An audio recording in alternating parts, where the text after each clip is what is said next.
Bienvenue à tous, bonne année, nous sommes en 2025, le temps passe si vite. Et comme le veut la tradition, ce mois de janvier est le moment de formuler ses vœux pour la nouvelle année.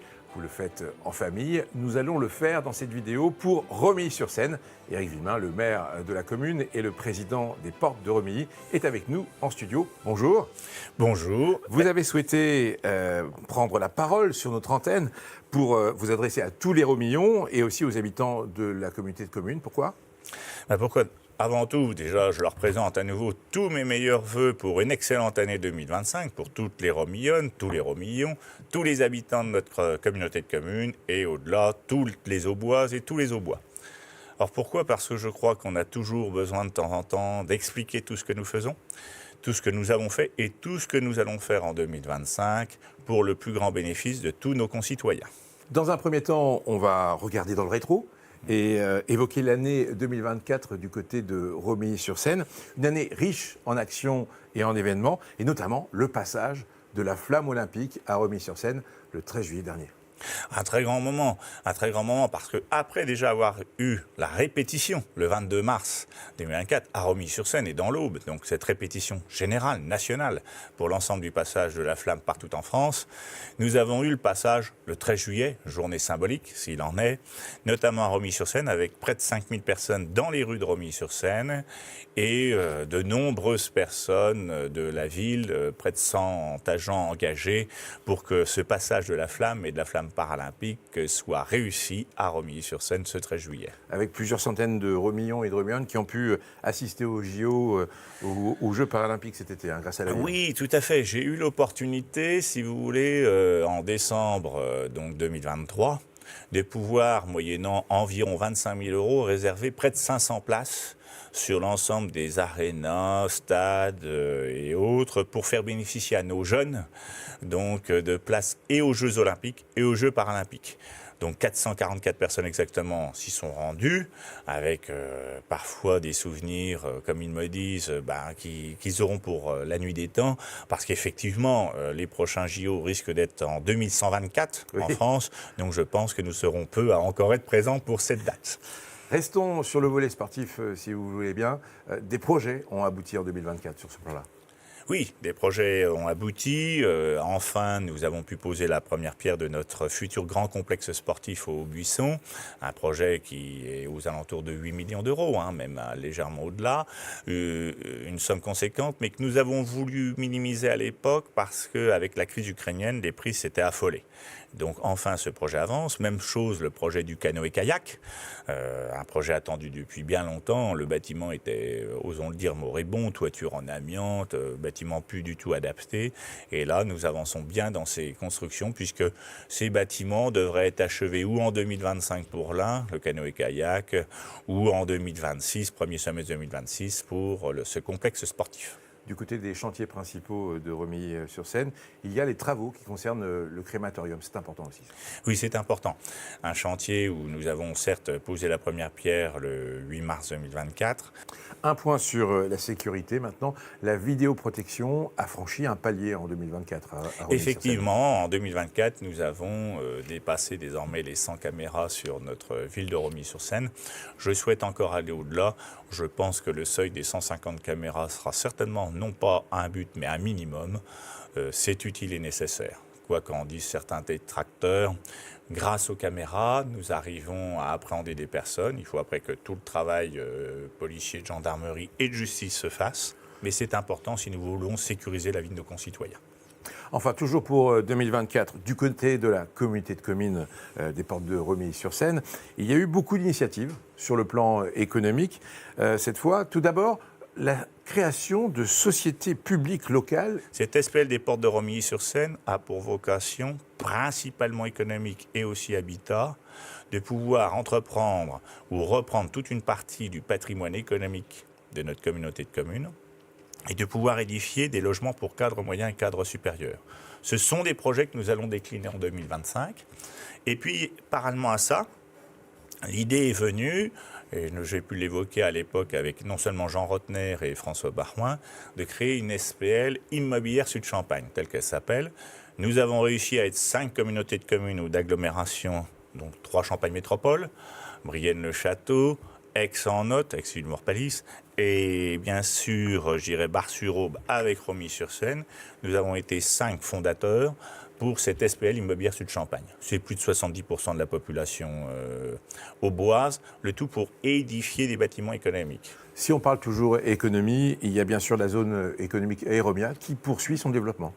Oui, la zone économique Aéromia poursuit son développement. Vous savez, les très grandes annonces qui ont été faites le 16 juin 2023, où j'ai annoncé près de 300 millions d'euros d'investissement public et privé sur notre territoire, de la communauté de communes. Ce n'était pas 20 mots, 20 projets, ils se déclinent tous les uns les autres, après dans le temps, parce que cela prend aussi du temps. Aujourd'hui, la zone économique de l'aérodrome, peu ou prou, dans quelques années sera totalement complète. C'était pas un pari facile puisque 200 hectares, tout le monde était convaincu qu'il faudrait 30, 40, 50 ans pour remplir. Vous voyez que ça aura été chose faite en moins de 20 ans. Donc de beaux projets, beaucoup de bâtiments économiques. On évoque quand même 140 000 mètres carrés couverts. C'est pas neutre, 14 hectares de bâtiments couverts. Donc avec des projets notamment Panafrance, mais également la future usine liée à Recycle, le nouveau nom, je dirais, de l'ancienne usine Cycle Europe, mais des bâtiments qui s'inscrivent dans le 21e siècle. Un point important, 2024 a été aussi l'année de l'inauguration de la deuxième centrale photovoltaïque sur l'ancien aérodrome. Ça, c'est un point qui est important pour vous. Oui, c'est important parce que cela veut dire sur notre aérodrome qui fait plus de 200 hectares, c'est un quart de cette surface, un peu plus de 50 hectares qui sont couverts de panneaux photovoltaïques. Une première centrale inaugurée en 2010, une deuxième désormais.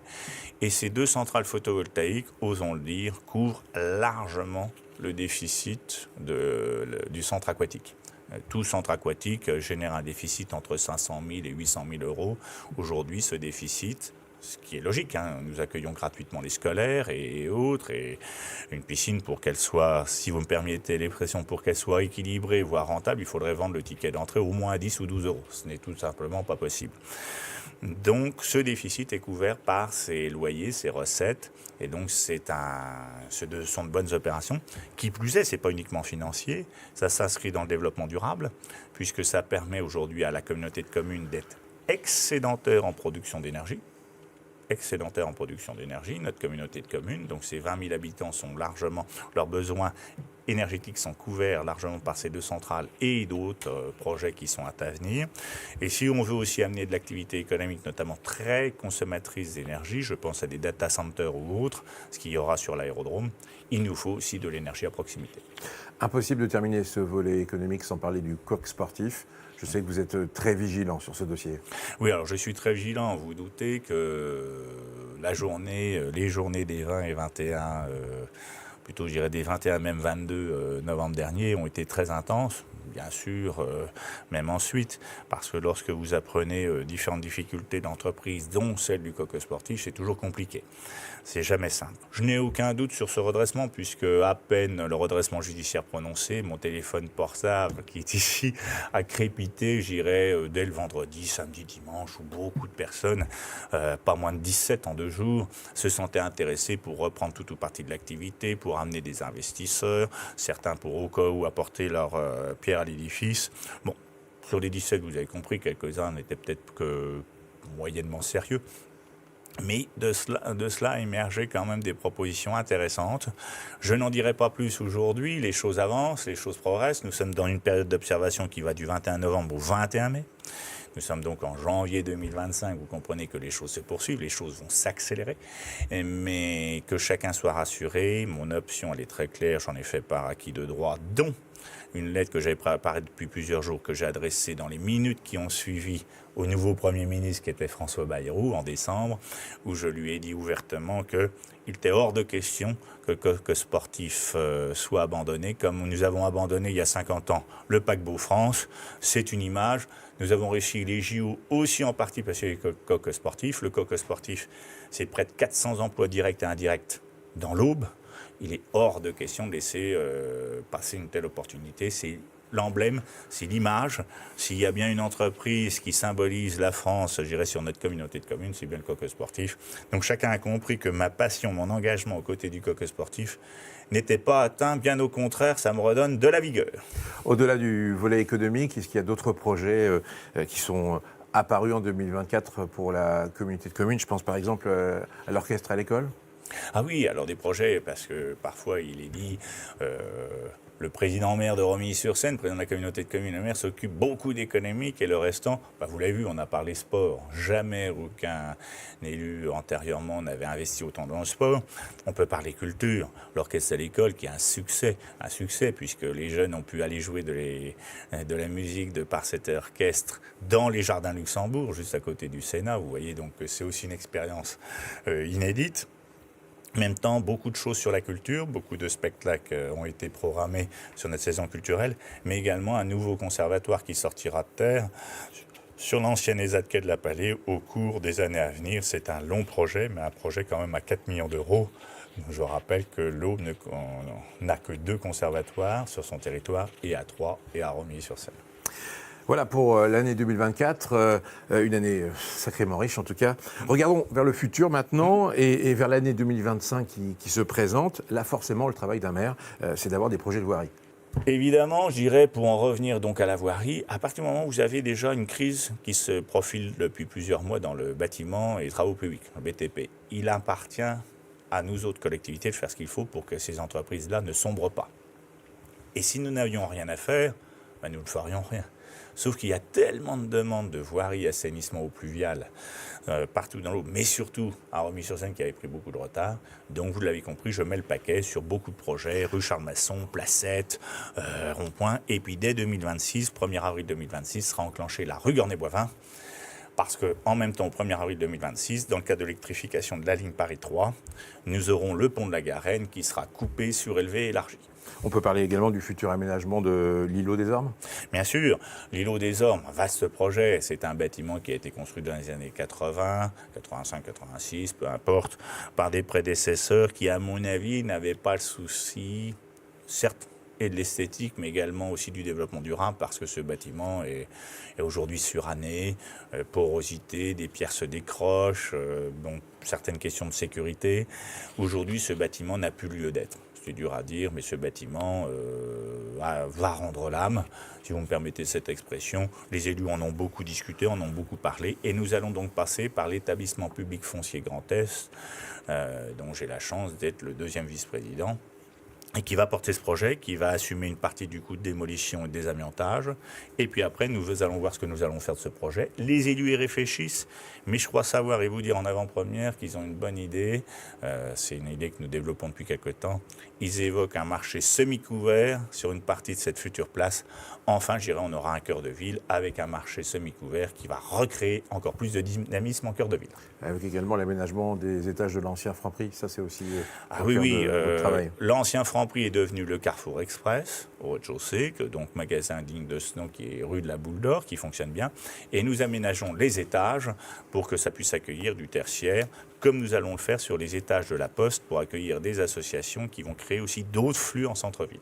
Du côté de la communauté de communes, vous prévoyez d'autres travaux comme la création d'un rond-point sur la RD 160. Oui, la RD 160, pour ceux qui connaissent, c'est la départementale qui relie Mézières-la-Grande-Paroisse à Parler-Romilly en passant au sud de l'aérodrome. Ce rond-point est utile et nécessaire avec les 140 000 m² de bâtiments qui vont édifier. Vous imaginez les dizaines, et peut-être même les centaines de camions qui vont sortir de la zone. Il est hors de question de tous les faire ressortir sur la RD 619. Il faut que ce soit fluide. Vous voyez, au sein de la communauté de communes, avec mes élus, je ne les citerai pas tous, mais se reconnaîtront, l'ensemble de mon bureau communautaire, les vice-présidents et autres, ils font un travail d'orfèvre derrière et ils ont toujours cette logique d'aménagement. Ils n'ont pas été comme certains, il en suffit de mettre un feu rouge et ça réglera le problème. Non. Un rond-point, c'est fluide et ça permet de développer encore la zone.